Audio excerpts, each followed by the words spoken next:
All right, so I've got the UV3, UltraView UV3 with a 6X lens in there and the single dot filament center drilled scope. And I really like the scope, and I kind of wanted to talk about, why get one. Well, I was in a situation with my kid's bow, my 11-year-old's bow.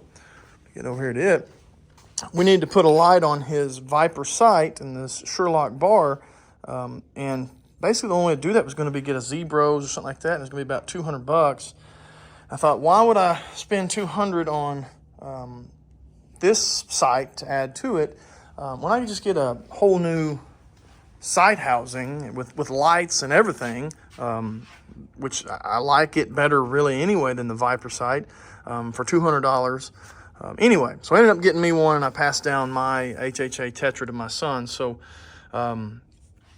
so far I love the scope. It's really cool the way you push the button. Let's see if I can get over here and try not to knock everything around too much. You push the button, and I mean, it comes on, it's bright. You can adjust the brightness. It'll go off after 4 minutes, or I can touch it again and it goes right off. I love the sight. Here's the only complaint I have, and I've seen it on Facebook, and I'm sure if you own one, you've probably ran into it too, is this. You get some wiggle as that rod, that threaded rod will eventually work loose. I mean, it's a bow that's vibrating every time you shoot it.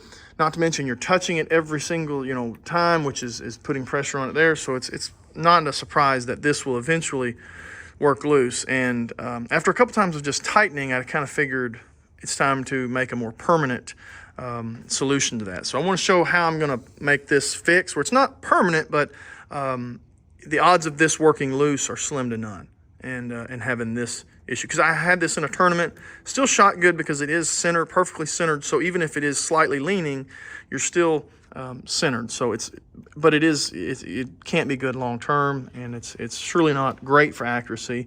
So I want to show you my fix to that. All right, so the first thing we're gonna do is we're gonna take this end cap, the target side of the scope, off. I'm fortunate with an Excel sight that I can just loosen this and it'll slide right off, and then I can reach this screw right here. If I didn't have an Excel sight and it was mounted on that, I'd have to get a wrench and it'd be a bunch of little turns. But it's pretty simple. Once you get it off, you just loosen the screws on both sides. I don't like to over tighten that a whole lot, and then that cartridge will just come right out, and that's got your lens and your filament in it. So make sure you don't get a bunch of finger smudges all over it. And then through that hole, you can see where that wrench would go to tighten that threaded rod. So what I'm going to do is I'm going to loosen it a little more. Not sure just how super long this threaded rod is, or this bolt, if you will. Okay, so I've got a little bit of that exposed, not a ton of it. I don't want the whole thing to come off or anything. But here's what I'm going to be using. This is just cheap dollar nail polish clear. That's all I'm using. So what I'm doing is I'm basically going to use it like you would use, like you would use Loctite, blue Loctite. But blue Loctite's a little too good. It's a little too Loctitey. So in other words, I couldn't get. I wouldn't be able to break this off without the risk of stripping this when I'm trying to break that Loctite if I ever needed to, if I ever switch scopes or something. So I'm just going to get a little bit of that, and I'm just going to put this on the threads of the rod on both sides. I'm not trying to just cake it on a ton, but I am going to get it on the thread itself. And I'm going to let that dry a little bit before I start tightening it down. Really what I want to do is kind of gum up those threads with nail polish, and it shouldn't take too awful long. And now I'm going to tighten it back down.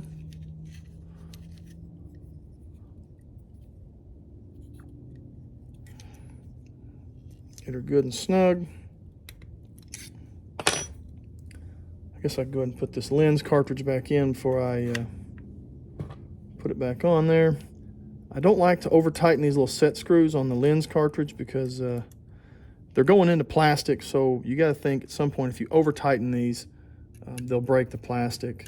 And they're not super long threads, so it feels like at some point if you just crank down on them, they're going to go all the way through, and then you're going to have a problem. So I don't like to crank them down too much, just get them snug, and I think that's plenty good. Good on that. So I'm going to put this back in the Excel bar now.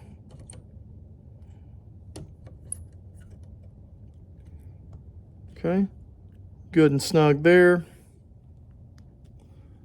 The sight itself, no movement, you know, other than the moving the whole bow and stuff. So when I reach up and push my light on, it should be pretty well set. So as that dollar fingernail polish dries and sets in there, it's gonna get a lot more steady. You're not gonna have them wiggle out, those threads wiggle out. And it's not super tight, so that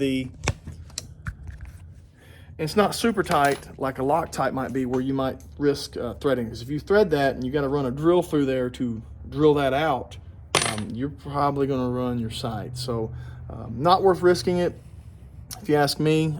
So I think the fingernail polish is your best bet to not over tighten it, but still be able to keep those threads from backing out and making this come loose during a tournament or a 3D shoot or whatever. So anyway, I'm gonna do some blank bells, but I think that would help people. Just something to keep in mind. It's a real quick, easy $1 fix that might save you in a tournament or a 3D shoot down the road.